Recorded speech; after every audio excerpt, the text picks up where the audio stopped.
Okay lads, just a wee quick review of what we covered today in class, and the first thing was reflections and mirror lines, or the equation of mirror lines.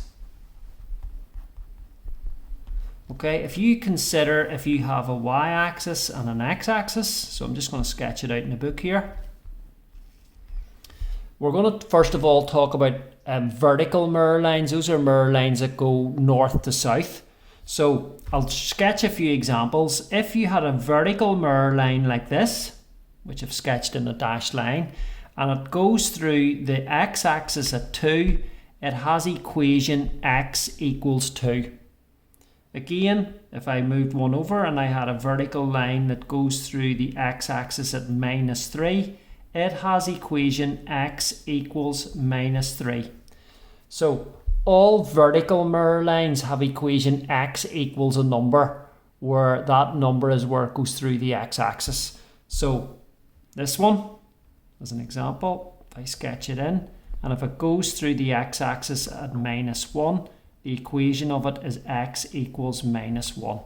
So remember, all vertical mirror lines have the equation x equals a number.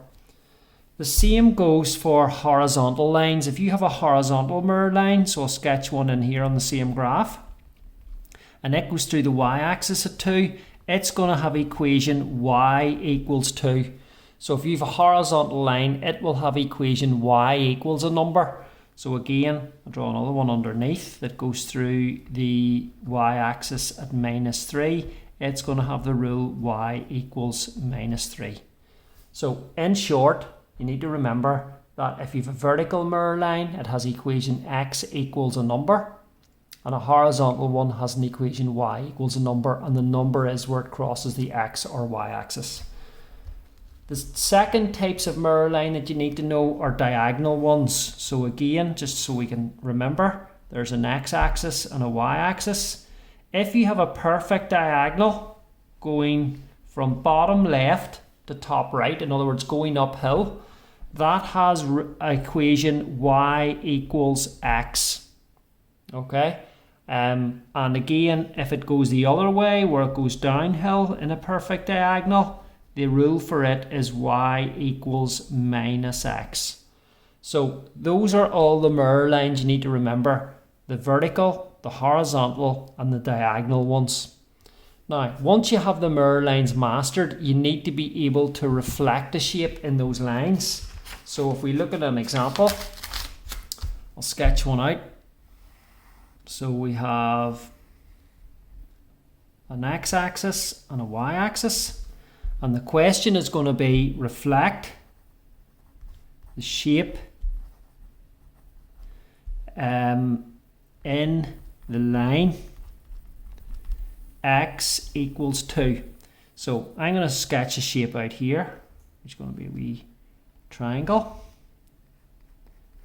And what you would have to do in that question is, first of all, you would have to draw in the line x equals 2, which, if you remember from before, is a vertical line like this that goes through 2 on the x-axis. Then you would look at the distance, or the number of squares on your graph between that and the mirror line, and you would go the same the other side. Okay, so again, count the squares, and you would end up reflecting your triangle over like that there, so that this is reflected in this line here. Okay, so the other thing that you need to be able to do is you need to be able to reflect something in a diagonal line. So if we look, there's an x-axis and a y-axis, and if I look at this line here, which you should know is y equals x, and I want to reflect this shape, so I'll draw it in that line. You need to pick a point on the shape and look at how far it is, how many diagonals it is from the mirror line going directly to it, and do the same the other side. So that's going to reflect to here. This one is going to reflect the same distance over, which is about there, and this one down here. So the triangle will be reflected over like this. Okay, when you reflect it over. And you can always tilt your head over and look at the mirror line from the side to see if it reflects over. I don't have graph paper here, but you get the message about how to do it. You have to go perpendicular to the mirror line at right angles and check the distance is the same on the other side.